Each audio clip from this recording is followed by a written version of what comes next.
तो मनुष्य को बहुत दुख होता है, तो या तो दूसरे को मार देता है, दूसरे की हत्या कर लेता है, नहीं तो अपनी हत्या कर लेता है। लेकिन किसी पशु पक्षी को कभी देखे कि आत्महत्या कर लिया? किसान बहुत जोतता था, बहुत भार लादता था, तो बैल जाकर के कुआं में डूब के मर गया, कभी सुने हैं? कोई पशु पक्षी अपनी हत्या नहीं करता है, लेकिन मनुष्य ऐसा दुखी है अपनी हत्या कर लेता है। और देखिए दुख भी कैसा है कि सुख तो बिजली के चमक के तरह कभी कभी प्रकट होता है, बिजली से चमकती है ना, अंधेरी रात में लगेगा प्रकाश हो गया, लेकिन कितने देर के लिए, बस क्षण भर के लिए। उसी तरह सुख आता है चला जाता है, जैसे कि वो क्या करता है, लुभा देता है कि हाँ हम हैं, बस इतना ही बता देता है कि हम हैं, फिर दुख आ जाता है। ये दुख है कि पीछा छोड़ता नहीं है। ये दुख कब से शुरू हुआ है? और जब से होश है तब से तो दुख ही दुख देखते भाई। और जन्मत मरत दुसह दुख होई, जन्म लिया तो रोते हुए पैदा हुए दुख की निशानी है। जो मरते हैं उनको जाके देखिए कितना दुखी है, उनको भय लगा रहता है कि कहीं जमदूत ले जाएगा, पता नहीं कितना कूटेगा पीसेगा, ठिकाना नहीं है, बेचारा अपने डरा रहता है। मरते समय भी दुख होता है। सहजो मृत्यु के समय पीड़ा होए अपार, बिच्छू 10,000 ज्यों डंक लगे एक सार। 10,000 बिच्छू यदि एक ही बार डंक मारे तो कितना दुख होगा। मरने में, शरीर से जीवात्मा को निकलने में इतना कष्ट होता है, तो जन्मते समय बहुत दुख हुआ, मरने में बहुत दुख होता है। अब बीच में कौन ऐसा व्यक्ति यहाँ है जिसको कोई दुख नहीं है? अगर कोई वैसे हो तो आके मिलिएगा जिनको कोई दुख ना हो। तो जीवन भर दुखी दुख, इतना उत्तम शरीर मिला फिर दुखी दुख। कारण क्या है? क्या कारण? जबकि हम लोगों को सुनाया जाता है कि हम लोग ईश्वर के अंश हैं। ईश्वर अंश जीव अविनाशी, चेतन अमल सहज सुख राशि। ईश्वर के अंश हैं फिर भी दुख में पड़े हैं। हमारे दुख का कारण क्या है? इसका उत्तर तुलसीदास जी ने दिया है विनय पत्रिका में। पहले आप जानेंगे दुख का कारण, तब उसका करेंगे निवारण। बीमारी पता चलेगा तब तो इलाज होगा। किसी बीमारी को लेकर डॉक्टर के पास जाते हैं, बहुत सारी दवाई दे देता है, वो बीमारी पहचाना ही नहीं तो रोग का इलाज कहां से होगा? कहते हैं कुछ नहीं फायदा ही नहीं हुआ, कुछ लाभ नहीं। पहले रोग के कारण को जानिए, दुख का कारण क्या है उसको जानिए, तब निवारण होगा। हमारे दुख का क्या कारण है? तुलसीदास जी लिखते हैं, जीव जबते हरिते बिलगानो, बिलगाना मन अलग होना, हरि मन परमात्मा। हम लोग परमात्मा के संग में थे, अलग हो गए। जीव जबते हरिते बिलगानो, तबते देह गेह निज जानो, माया बस स्वरूप बिसरायो, यही भ्रमते नाना दुख पायो। कहते हैं जीव जब से ईश्वर से अलग हुआ तब से इस शरीर को ही अपना घर समझ लिया। वो माया में फंस गया, अपने स्वरूप को ही भूल गया, इसीलिए तब से वह दुख उठा रहा है।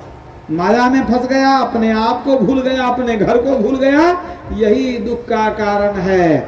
अगर हम माया से निकल जाएं, अपनी पहचान हो जाए, अपने घर की पहचान हो जाए, अपने पिता की पहचान हो जाए, तब हमारे सारे दुख समाप्त हो जाएंगे।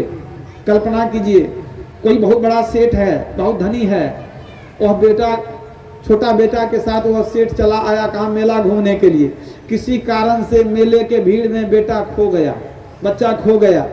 अब आप सोचिए कि उसके जीवन में कभी सुख आ सकता है अगर बाप से नहीं मिला तो? अरे कोई पकड़ के ले जाएगा, भिखारी बना देगा कि नौकर बना देगा, कोई ठिकाना है? उसके दुख का कोई अंत नहीं है, वो रोता ही रहेगा।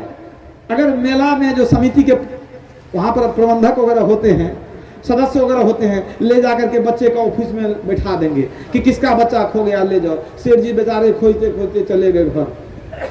अब बच्चा को कोई मिठाई ला के देता है, 2 बार खा लेगा, फिर रोना शुरू, कहाँ है हमारा बाप? पिता को पुकारते रहेगा, रोना शुरू। कोई खिलौना ला करके दे देगा, बैलून ला के देगा, 1 बार खेलेगा, फिर रोना शुरू। उसके दुख का अंत तब तक नहीं होगा जब तक उसको पिता नहीं मिलेंगे, याद रखिए।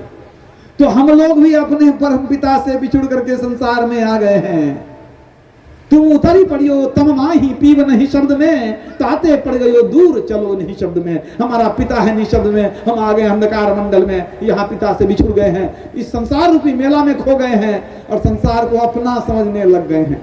यही तो रोने का कारण है। हमारे पिता जगत पति हैं, संसार के मालिक हैं, परम पिता परमात्मा हमारे पिता हैं, हम उनको भूल करके इस माया में फंस करके रो रहे हैं। अब घर का पता मिल जाए, पिता से भेंट हो जाए, सब दुख समाप्त। तो संत लोग आते हैं वहीं से जहां हमारे पिता है, क्योंकि वो वहां पहुंचे हुए हैं पहले से। तो वो क्या है कि वो हमारे पिता को भी जानते हैं, हमको भी पहचानते हैं, रास्ता भी जानते हैं किधर से हम आए थे, वो ले जाकर के पहुंचा देंगे, सारा दुख समाप्त है कि नहीं।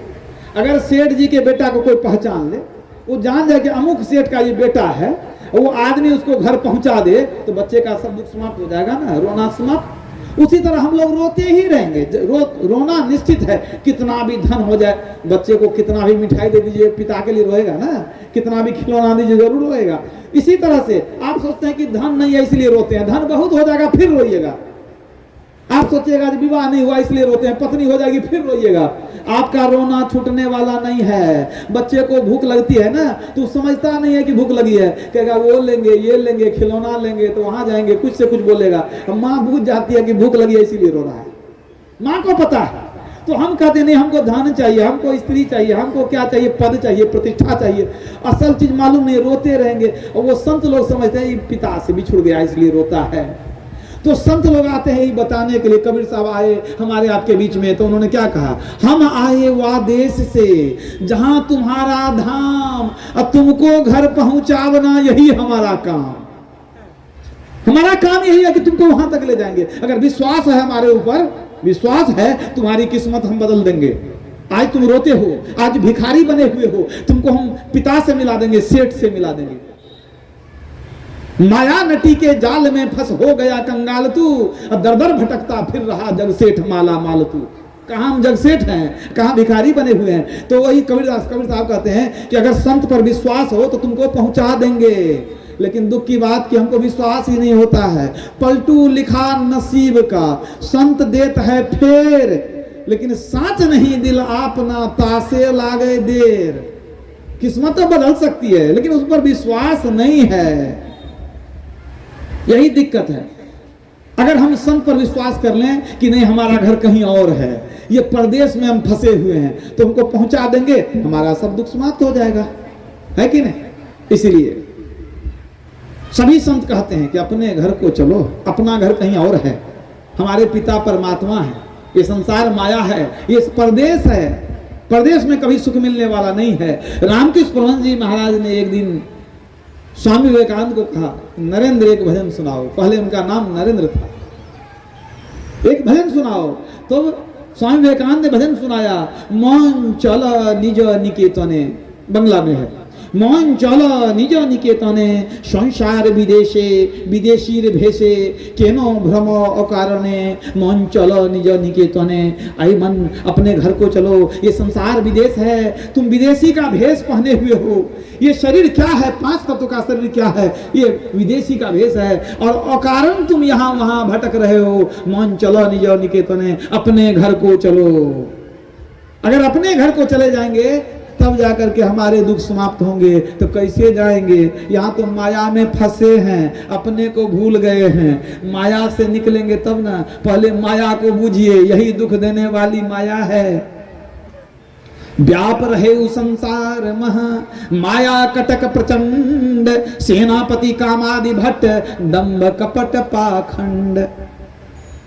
माया की भयानक सेना फैली हुई है संसार में, और सबको उसने अधिकार में कर रखा है, सब पर कब्जा कर लिया है।